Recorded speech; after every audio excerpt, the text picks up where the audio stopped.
If you see this message, I'm really glad you are here. Please stay because you attracted this message for a specific reason. It will be different for everyone. I don't know what the message is yet. I was very reluctant to bring the message, or I was very cautious because of the energy that appeared to me. If you are a returning subscriber and follower, thank you so much for being here and for sharing your energy also in the comments.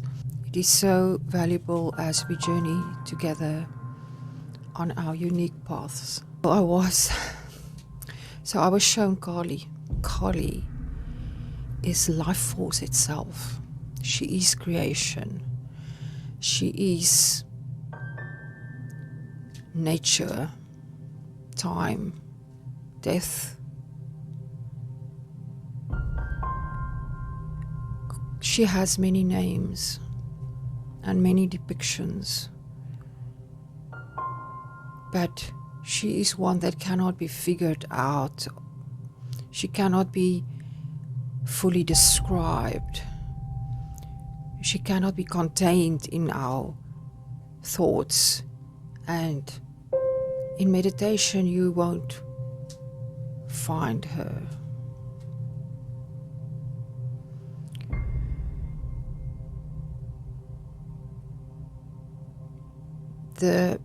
This concept of the I am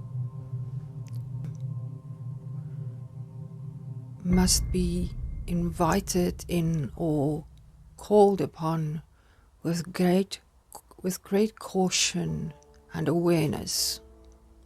If you call upon the energy of Kali while carrying a lot of karma that you have not dissolved, that you have not faced,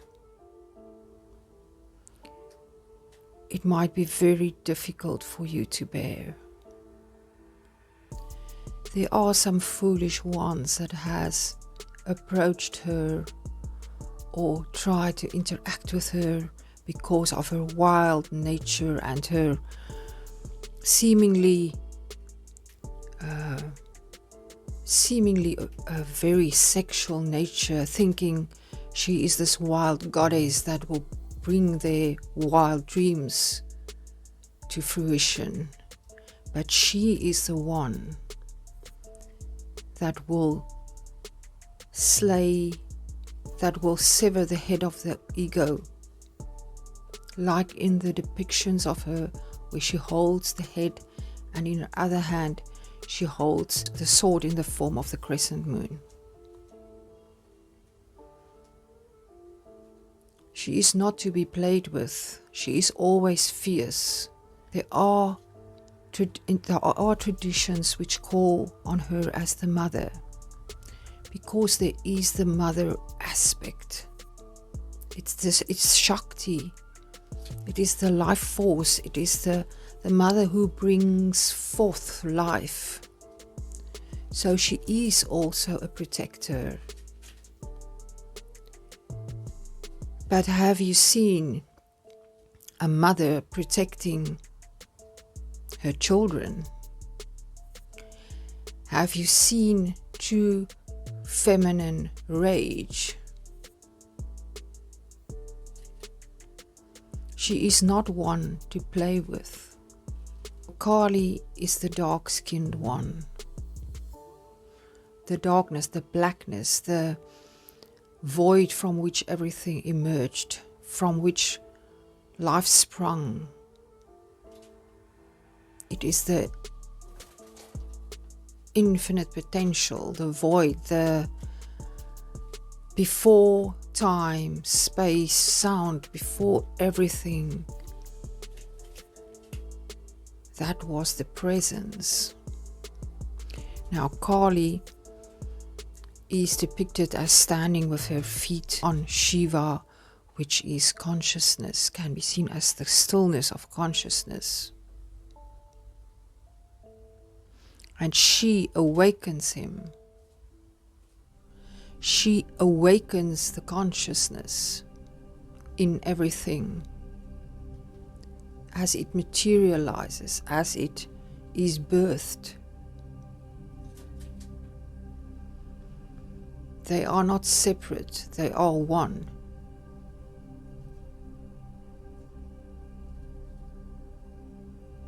It is a fire energy. The fire energy has been rising for this collective. We have seen it as the dragon energy. We have seen it as the sun and the flower that changes into the sun. We have seen it as the portal through which we move. That fire that destroys, that burns away things that does not belong, that are not serving us. But the process is not an easy one. So if you are here, I'm calling you to be brave. I'm calling you to confront and break the karmic cycles you are in. If you are aware of that, if you are not aware of it but you can feel it, ask for clarity. Call on your guides and your higher self to show you what you should confront, to give you the wisdom to see these things.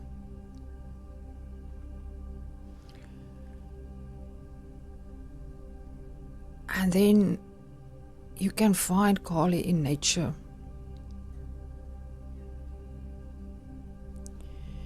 But it does not mean you have to go into the woods or into the mountains.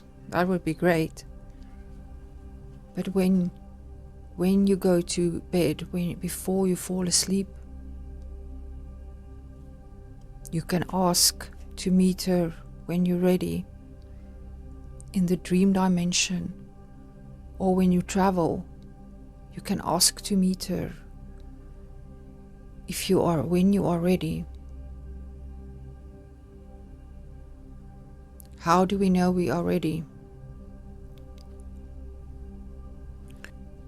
You should be prepared to face your fears. You should be prepared to face pain.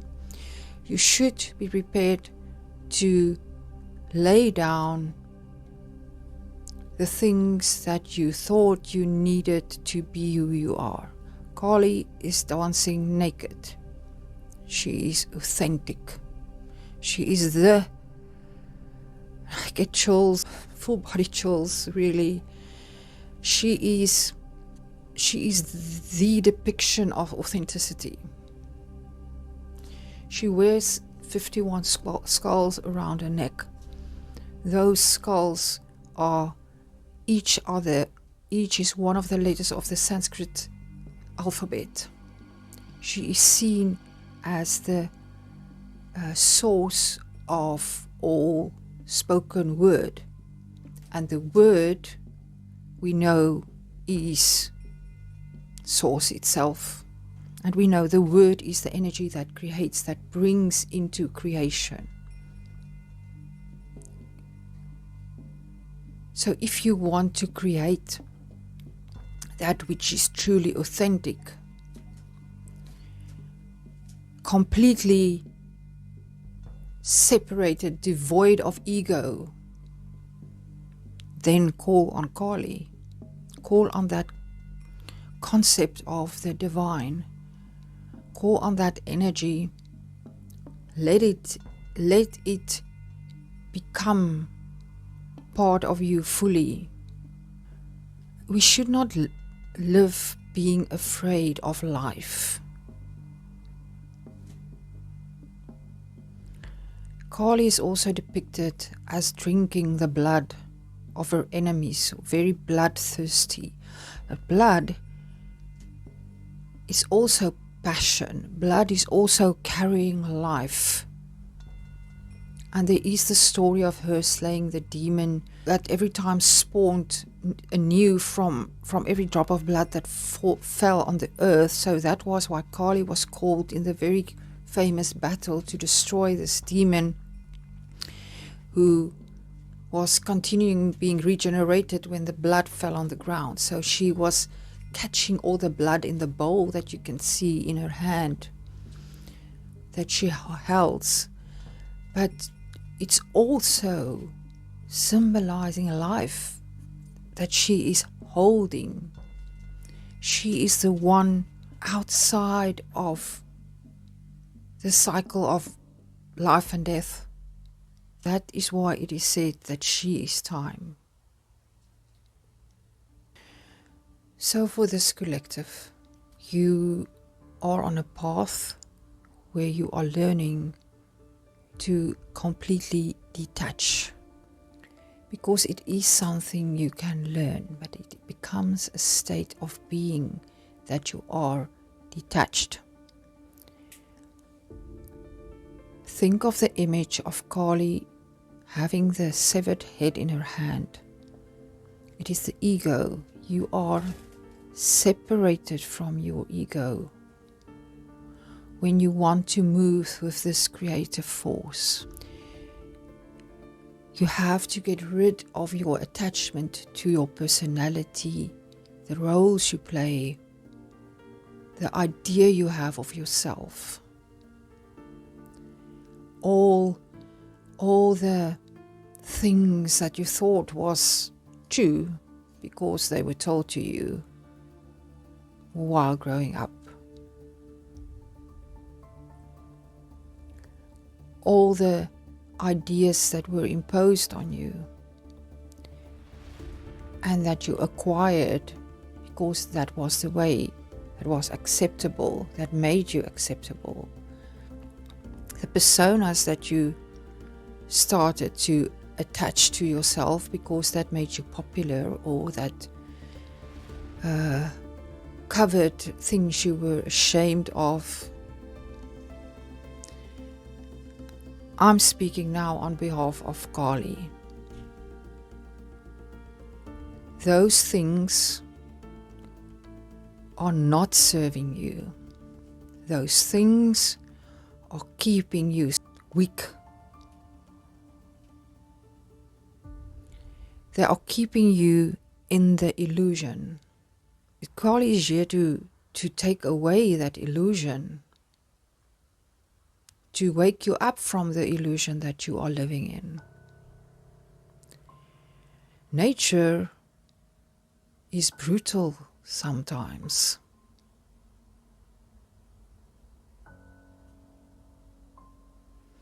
Sometimes we have to take on that energy and be brutal to our own little egos that are still playing a part. Those things that we still remain attached to because it seems too precious. I'm talking about how we prefer to think of ourselves, although we know it is not true. I'm talking about those masks. I'm talking about the concept of yourself, how you see yourself and how you interact with yourself. You will never find your core true essence and break free and be powerful if you are looking at yourself and seeing the illusion. You are much more than what you see on the surface. You are braver than you know. You are more powerful. You are infinite. You originated from the darkness. You are life itself. You don't have life. You are life. You are part of this force. But you can only embody this and be this if you connect with the higher mind and not the human mind. If you are authentic and vibrate in accordance with this true raw essence of who you are. Unapologetic, unafraid. If you are seeing this message, you are called to become stronger in your spirit and to transcend the karmic cycles so that you can awaken in others the consciousness as Kali awakened Shiva, as creation emerged and blossomed. We are a microcosmos of the whole cosmos. I was also shown the Vitruvian Man just after I was shown Kali, and it confused me till I realized that symbol is about how the human body is a microcosmos, how it fits perfectly into the circle and the square. So just as Kali is everything contained in the cosmos, everything, that same force is in us. Perfectly if we allow it. The way to let Kali in, the way to acknowledge her, is to surrender. Surrender to let in. But be prepared, if you have not started to do that, that things will be destroyed that are not good for you. Be willing and prepared if that is what you want. Thank you for listening. Please subscribe if you have not yet and you like the channel. It will help me to build the channel. And also leave your comments. We are all teachers learning from each other. And I always look forward to reading them and commenting. I'm sending you my infinite love till I speak to you in the next video. Goodbye.